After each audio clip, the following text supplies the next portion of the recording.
for today's video mga katrops, panibagong araw, panibagong luto, serya na naman tayo ngayon. At gumawa nga ako ng aming pangmeryenda gamit ang isang latang sardinas.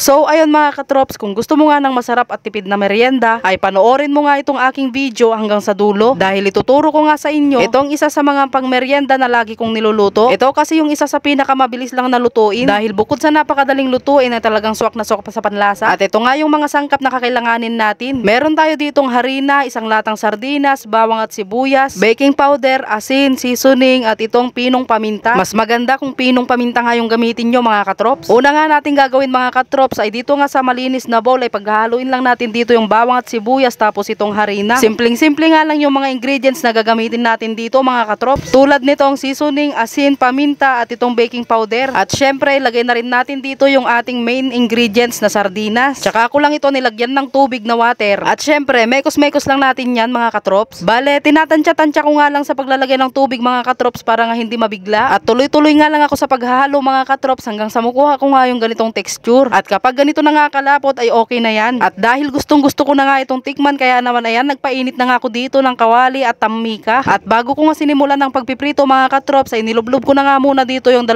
kutsara sa mantika para nga hindi magdikit-dikit. At para nga mas mabilis nga itong mahulog. Mas maganda nga mga katrops kapag magluluto nga kayo ng ganito ay damihan nyo nga sa paglalagay ng tamika. Ganon din sa paglalagay nyo ng baking powder para nang sa ganon ay mas lumobo nga siya. Kaya ang gawin nyo na lang mga katrops ay unahin nyo na nga magpainit ng mantika, tsaka testing nyo na lang yung ginawa nyong mixture para kapag kinulang sa lasa o sa baking powder ay alam nyo na. At tips ko nga lang sa inyo mga katrops, kapag ka magluluto kayo ng ganito ay mas maganda nga kung hindi nyo nga i-overcook para nga hindi kumunat o di kaya nasa sa inyo naman yan mga katrops. Kung gusto nyo ng crispy ede mas patagalin nyo, tapos kung gusto nyo ng hindi matigas ede huwag nyo i-overcook. Bale gumawa nga rin pala ako dito mga katrops ng sweet sauce.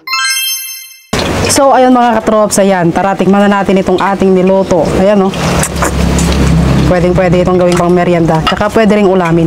At eto na rin pala yung ginawa nating sauce, sweet sauce. Tapos meron din tayo ditong ginawang sukang sausawan na may maraming sibuyas, ay kaunting sibuyas, maraming paminta. Lagyan natin ng sauce mga katrops. Ayan o.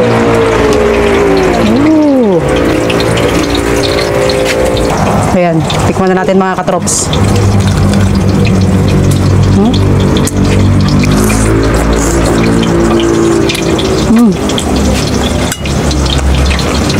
Sarap.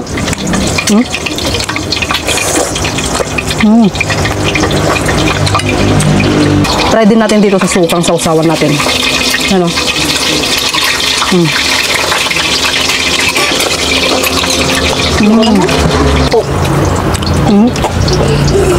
Sabi mo mang para masarap sa kanin, kaya try din natin mga katrops.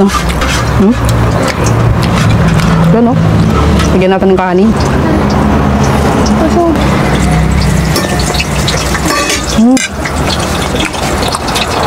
Grabe, hindi ako nagkamali. Pwede ulam sa kanin. So, ayun, kung gusto mo nga palang may shoutout sa aking next vlog, ay lagi nga lang mag-like, comment, and share sa aking latest vlog. So, paano ba yan mga katrops? Hanggang dito na lang itong aking vlog. Huwag nyo na rin po palang kalimutang i-like and share tong aking video. Maraming salamat sa panonood. Bye-bye!